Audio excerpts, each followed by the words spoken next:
Bonjour et bienvenue pour cette 294e édition de Un jour un comics, l'émission d'originalcomics.fr qui vous présente les meilleurs comics en VO disponibles à la nouveauté sur originalcomics.fr. Bien entendu, aujourd'hui nous allons parler du Revival de, vous l'avez lu, Vampirella. C'est la nouvelle série, c'est le volume 4. Alors il faut savoir qu'il y a eu des tonnes d'épisodes chez Dynamite de Vampirella, plein de séries, des séries longues, des séries courtes, et c'est le volume 4, voilà. Donc il n'y a aucune cohérence là-dedans, sauf que c'est un nouveau numéro 1.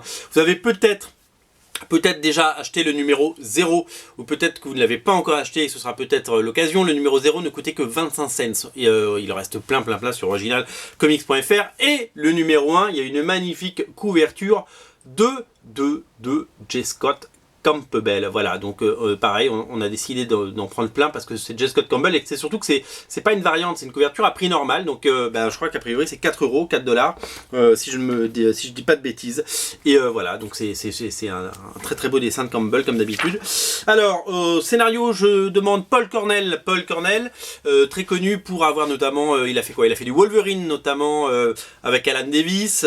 Au dessin, on a quelqu'un qui s'appelle Jimmy Broxton. Donc voilà, donc c'est un revival total de la série, c'est-à-dire que si vous n'avez jamais lu Vampirella, c'est un très bon point d'entrée. Vous pouvez vous prendre le 0 et le 1 dans la foulée, comme ça vous coûtera 4,25 pour 2 comics, ce qui est un très bon deal. Et Vampirella, ça a toujours été cette femme vampire, qui avec un dessin, mais qui a toujours été hyper sexualisé. Alors là, ce comics l'est toujours, mais on n'est pas du tout dans le stéréotype, vous savez, dans le style graphique un peu à la Witchblade. Alors en effet, elle est un peu en slip dans la vie, elle se balade un petit peu comme ça, mais graphiquement, ça ressemble beaucoup à du Jaeli en fait.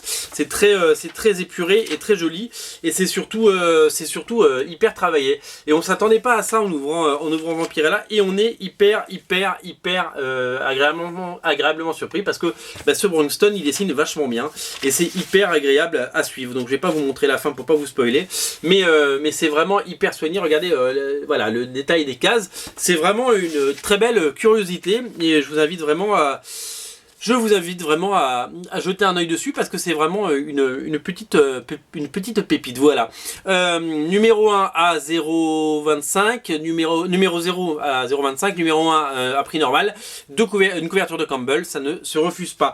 À propos de couverture de Campbell, je vous en parle, mais il n'y en a déjà plus parce qu'on en avait pris plein, mais vous avez été très nombreux à sauter dessus. C'est le numéro 3 de Red Sonja avec la couve de Campbell. Alors il reste les couvertures de John Boy Meyer, donc si vous le voulez, vous pouvez prendre.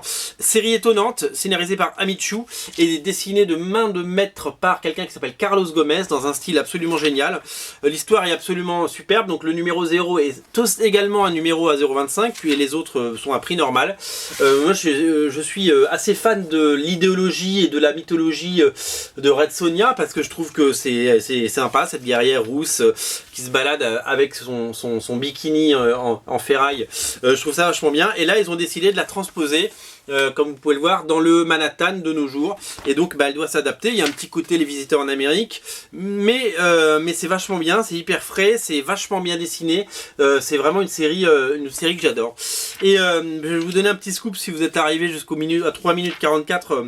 Je vais vous dire un truc, c'est non seulement chouette, mais en plus ça arrive en VF. Je n'en dis pas plus. Dans l'année, normalement, si tout va bien. Et à la fin, il y a une très belle pin-up parce qu'ils font un concours permanent. Voilà, donc 2 comics à ne pas rater chez Dynamite. Red Sonja numéro 3 et Vampirella numéro 1. Les couves de Campbell. Mais pas que, tout ça au rayon Dynamite. Faites-vous très plaisir. Salut, c'était la 294e.